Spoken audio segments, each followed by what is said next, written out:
લોકપ્રભાત news Gujarati. નમસ્કાર દર્શક મિત્રો, આપ જોઈ રહ્યા છો લોકપ્રભાત ન્યૂઝ ગુજરાતી। હવે જોઈએ આજના મુખ્ય સમાચાર। હારીજ નગરપાલિકાના સફાઈ કામદારો આજે હડતાલ પર ઉતર્યા। સફાઈ કામદારો આજે તેમના કામથી અળગા રહી નોંધાવ્યો વિરોધ। લઘુત્તમ વેતનની માંગ સાથે કામદારો હડતાલ પર ઉતર્યા। કર્મચારીઓને હડતાલને લઈ હારીજ શહેરમાં ચારે તરફ ગંદકીના ઢગ જોવા મળ્યા। ચાંદીપુરા રોગચાળાની ભીતિ વચ્ચે કામદારો હડતાલ પર ઉતરતા લોકોના આરોગ્ય સામે ખતરો। આજે આપના દ્વારા કંઈક સફાઈ કામદારો તમામ છે તે હડતાલ ઉપર છે, તો શું બાબતે હડતાલ છે ને શું બાબત? અમારે હારીજ નગરપાલિકા સફાઈ કામદાર અમારી માગણી હોય છે, અમે 10 દિવસ મોર આવેદનપત્ર આપેલું પગાર વધારવા માટે। જે સરકારી ધારાધોરણ મુજબ જીઆર પ્રમાણે પગાર ચૂકવવો પડે ને એ પગાર ધોરણ માટે અમે અરજી આપેલી હતી, જે અત્યારે 312 રૂપિયા હાજરી અમને આપે છે અને અત્યારે અમારી હાજરી વધીને 471 રૂપિયા થઈ ગઈ છે।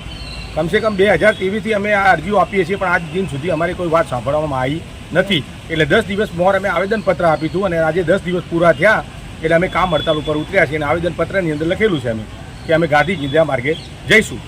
કોને કોને રજૂઆત કરવામાં આવી આપના દ્વારા? આપ કેટલા સફાઈ કર્મચારીઓ છો, કેટલા કાયમી છે અને કાયમી સફાઈ કામદારીઓની શું માંગ છે ને તમે કાયમી છો કે હંગામી છો? અમે મામલતદારશ્રીને, ચીફ ઓફિસરશ્રીને અને કમિશનર સાહેબ ગાંધીનગર અમે અરજી કરેલી છે અને આવેદનપત્ર આપેલું છે। અને અમારા જોડે 2 કાયમી કર્મચારી, 15 ફિક્સ કર્મચારી અને 43 રોજમદાર કર્મચારી છે।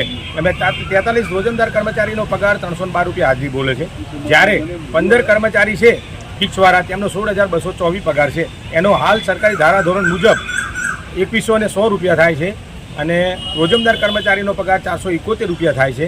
અને કાયમી કર્મચારીની 2 જણાની માગણી એ છે કે એમને 7મા પગાર પંચ મુજબ પગાર મળતો નથી। એટલે અમે 60 કર્મચારી, 60 સફાઈ કામદાર આજે કામ હડતાલ ઉપર ઉતરેલ છીએ। આપનું નામ? મારું નામ કિશોરભાઈ હરગોનભાઈ વાઘેલા, હારીજ નગરપાલિકા મુકદ્દમ।